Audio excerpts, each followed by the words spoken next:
The training hall of the Interstellar Academy was vast, its ceilings stretching into transparent panels that revealed the distant stars beyond. Students from dozens of worlds filled the seats, some nervous, some arrogant, all eager to prove themselves. Among them sat Lyra Kale, a girl from the harsh death world of Draven 4, quiet, small, and seemingly unremarkable compared to the towering figures and exotic forms of her peers. She was easy to overlook, and that was precisely how she liked it. The instructor for the day, a Horan War veteran known as Master Tyner, paced along the front of the hall.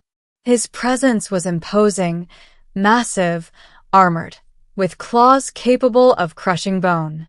He had a reputation for breaking even the most confident students, testing not only skill but resilience, fear, and reaction under pressure. Today, Tyner's voice boomed, echoing off the metallic walls.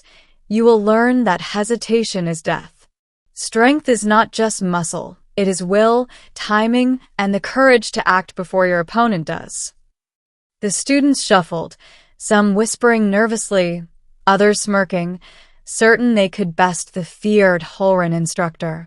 Lyra remained still in the back row, her hands folded neatly in her lap. Her eyes, however, scanned the hall, noting every student, every weapon, every movement. She was listening, observing, calculating. The exercise began with a simple test, parry and counter. Students stepped into the ring one by one, facing Tyner as he struck with blinding speed. Many faltered, their confidence shattering under the sheer force of his strikes. Some sustained injuries, minor but enough to leave them trembling. Lyra said nothing, waited patiently, letting others fail before her. In the back row, invisible to most, she refined her breathing, adjusted her stance subtly, and synchronized her reflexes with the rhythm of Tyner's movements. She was learning the patterns, the subtle tells in his stance, the micro-gestures that hinted at his next attack. Finally, it was her turn. She rose quietly, walking into the ring with a calm that unnerved even the assistant instructors. Tyner's eyes narrowed, sensing a lack of fear in her posture. "You," he growled.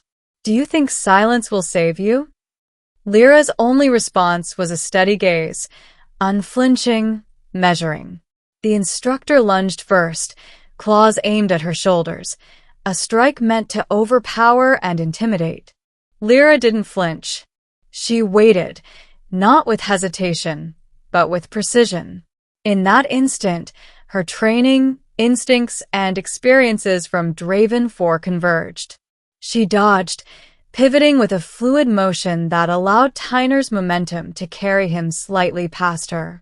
With a swift counter, she struck at the exposed joint of his armor, disrupting his balance. The hall gasped. No student had ever moved with such efficiency against the Horan veteran. Tyner recovered instantly, a growl vibrating through the room. He attacked again, faster this time, aiming to overwhelm. Lyra's movements were a blur, each step calculated, each strike precise.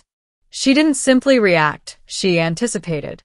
Every strike he made, she countered, not force with force, but leverage, timing, and skill. Minutes passed in a whirl of motion. The sound of claws striking air, armor snapping, and the shuffling of feet echoed, but Lyra remained unshaken.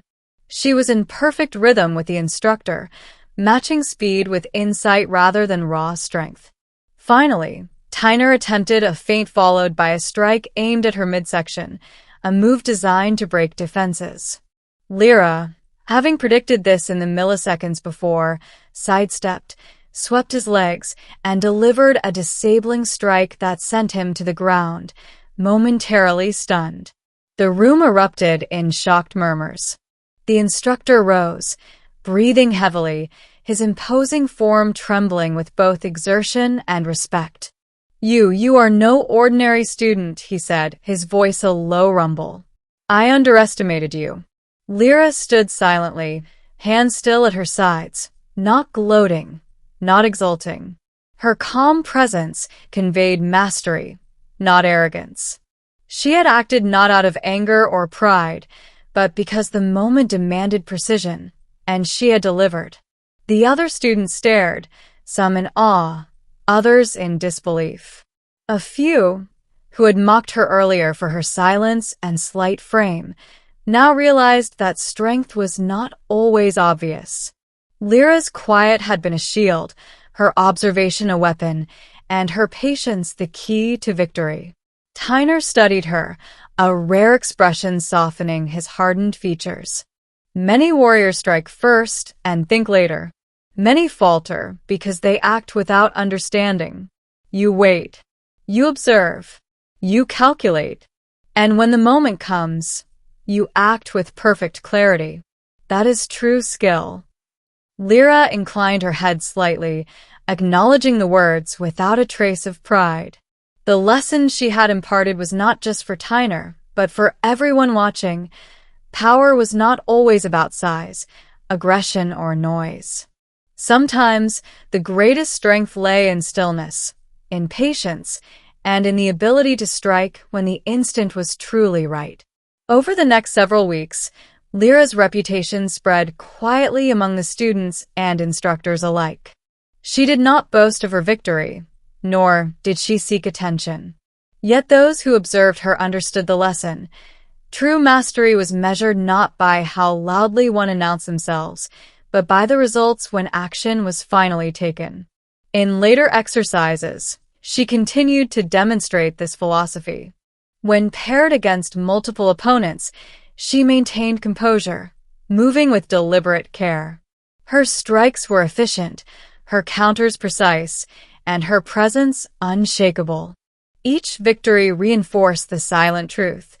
Anticipation and understanding often outweighed brute force. Even Master Tyner, seasoned and battle-hardened, would occasionally watch her from the sidelines, noting her form, her patience, and her uncanny ability to read opponents before they made a move. "There is something different about her," he remarked to an assistant. "She embodies a principle many never grasp. The mind can be sharper than the claws that wield it." By the end of the term, Lyra had earned the respect of instructors and peers alike. Yet she remained in the back row, quiet, observing, calculating. Her victories had taught others that strength could come in silence, that patience could be a weapon, and that sometimes the right response was to wait, learn, and strike with absolute precision. Years later, alumni of the Academy would recall the stories of the Death World girl who had sat silently, unmoved, until the moment she had to act, and when she did, the impact was undeniable. Instructors cited her as an example of composure under pressure. Students aspired to her focus, and Tyner himself often used her as a benchmark for evaluating new recruits. Lyra Kale had proven that silence was not weakness, that observation was not inaction, and that when the instant demanded it, a single precise strike could overcome any adversary. Her legacy was quiet but indelible, a testament to the power of patience, understanding, and calculated action. In the quiet of the back row, she had waited. When the instructor struck, she struck back instantly, and in doing so, she redefined what it meant to be a warrior.